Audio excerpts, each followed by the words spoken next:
Kericuan ini terjadi dipicu saling klaim dari perusahaan tambang dengan warga dari Desa Lengkong dan Desa Karang-Karangan, Kabupaten Luwu. Warga menolak ketika pihak perusahaan tambang ingin menimbun lahan yang diklaim milik warga. Apalagi lahan tersebut digunakan warga untuk bertani. Kericuan akhirnya reda setelah kepolisian Polres Luwu menenangkan kedua belah pihak dengan menghentikan aktivitas di lahan tersebut. Untuk sementara, anggota polisi berjaga di lokasi lahan sengketa. Punya lahan di sini, Pak? Ada. Iya, Pak.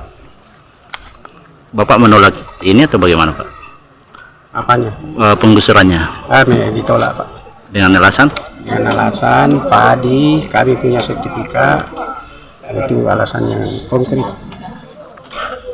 Sertifikat Bapak itu muncul tahun berapa, Pak? 2000. Tahun 2000. Ya. Kalau perusahaan ini Baru, Pak. Baru 2011 mulai dia. Jadi selisihnya 11 tahun, Pak.